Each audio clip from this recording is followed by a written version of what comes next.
Commissioner, thank you so much for joining us. I know something that has come up from the Board of County Commissioners, and I believe it was your idea, the Office of Traffic Safety. A traffic czar, perhaps a traffic czarina.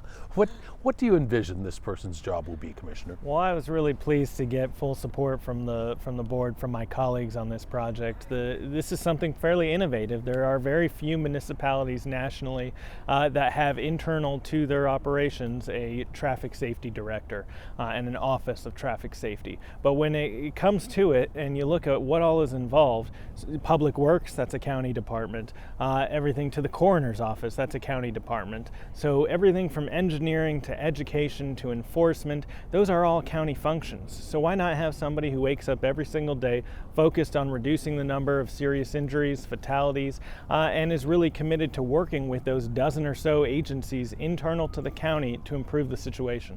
I imagine there'll be some external agencies as well, too, right? What type of functions, what will they be doing?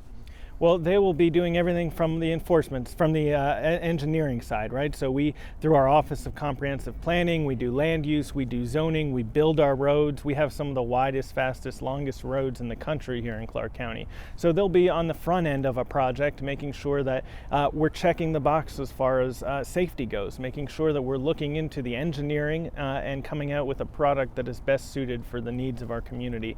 And then all the way through, working with our other departments, Public Works, working with UMC. We fund and pay for the trauma center where so many victims of fatal crashes and serious injury crashes wind up. So not only is it the right thing to do, but I think it's the prudent financial move. In fact, when you break down the statistics, it's almost $2 billion statewide through damage to public property and through other related issues surrounding car accidents. Here in Clark County alone, it's $1.5 billion of taxpayer money that's going into property damage and other associated issues. So why wouldn't we fund one person, one office, if we can reduce that burden to taxpayers and hopefully save lives at the same time? Commissioner, let's talk about another effort that you're deeply involved in, the Dusk to Dawn campaign. Third year in a row now that some 75 to 80% of pedestrian fatalities happen when it's dark outside. Tell me about this. That's right. When the time changes and it gets dark earlier, later, there's more people moving around after dark. We have to remind both our drivers but also our vulnerable road users not to take for granted that you can go out at 7 o'clock at night and that people can see you as you're crossing the street. Even in marked crossing areas, it's important to be cautious, to be on the lookout. And we also use an opportunity to remind drivers of the same, particularly here in Clark County where people aren't used to seeing so many pedestrians out. They often overlook looking left, looking right, looking back left again. So making sure that people are cognizant of the fact that it's getting dark earlier, making sure that they're aware that there might be pedestrians, cyclists, others who are out there on the roads who are not protected by thousands of pounds of steel, and that they're doing everything that they can to protect themselves. So it's why we partner with organizations to do the reflective wristbands. It's why we now, this year, in addition to the reflective wristbands, you can go to a community center and have yellow striping sewn into your backpack, into your clothes, into your hats, just to make sure you're giving yourself every opportunity you can to stay safe on the roads and on the sidewalks. Commissioner, a couple of years ago, people preemptively were talking about how bad the traffic, how bad the parking was going to be at Allegiant Stadium. I think people have been fairly pleasantly surprised. Someone who has gone to the very first event and an event just the other day, it's been night and day. And I know you have physically walked before, during, and after events. What has changed? Why has this become what could potentially be a problem to seemingly run fairly seamlessly? Well, you're right. I've worn out the soles of my shoes walking around that stadium, walking across the Hacienda Bridge and looking at every single opportunity to move people around that area in a safe manner. After the first event, the Garth Brooks concert over there, it was the hottest day ever recorded in Clark County, 117 degrees. The pavement was 160 degrees. It was kind of a perfect storm.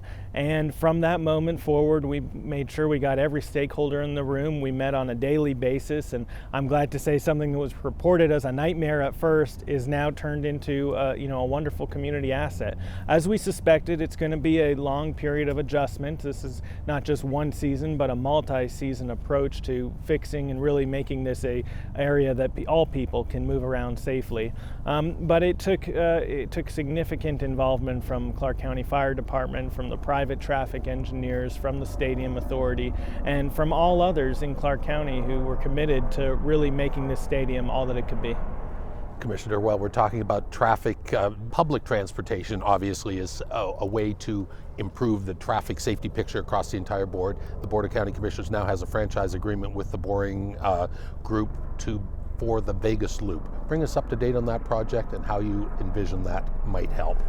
Well, I think if you are in the innovative transportation space anywhere in the world, this is where you want to be. That's why we've attracted so many national, international companies here to our community who are really leading the way in this space. I think we provide the regulations, we provide a little bit of flexibility, and we provide the open spaces for you to really explore modern technologies.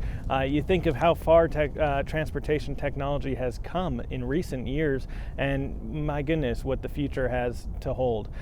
So I think no doubt this is the place to be in that space. I think, as you mentioned, the Boring Company sort of launches that and kicks it off and is going to be a significant player in changing how people move around here in our resort corridor. My hope is certainly that we expand into the outlying areas and that we see it succeed as a transportation solution for all of our residents. It's been in place now for a few months, for a mile or so length of the moving people around the convention center. Would you call this a success so far, Commissioner?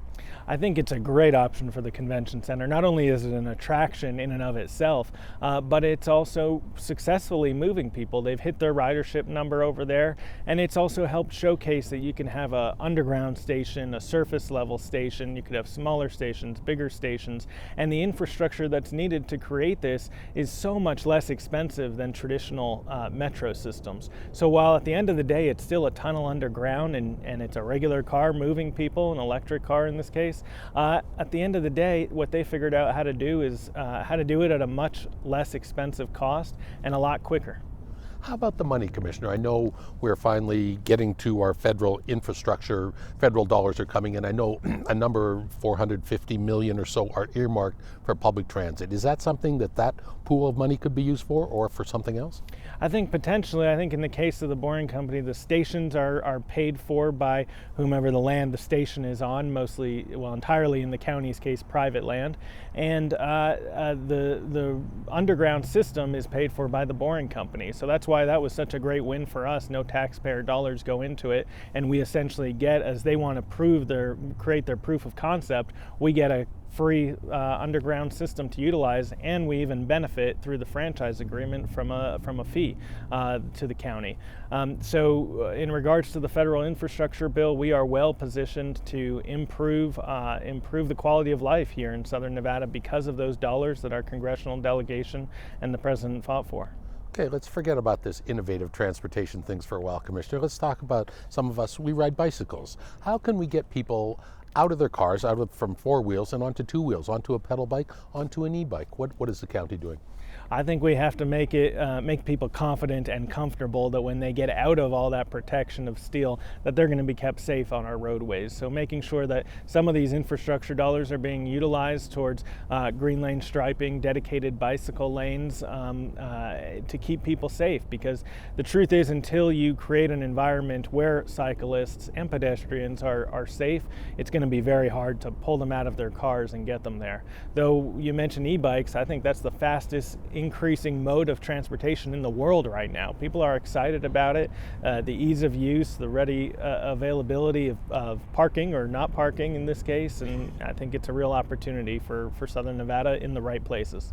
And it's, of course, downtown here, obviously the city has done a nice job of creating bike lanes and things like that, but I know in districts such as yours and Commissioner Jones' district, there's a new roadway stretch going on Fort Apache where there will be dedicated bike lanes. Do you see that trend continuing? I do. I think it's a really important part of the way we design our roads, and what Commissioner Jones has done on Fort Apache, which has been a headache for so many people in our community, is really commendable. I think by the time that's done, it's going to be a complete paved street that we can all be proud of. Thank you so much for great information. We always appreciate talking to you, Commissioner. Thank you so much.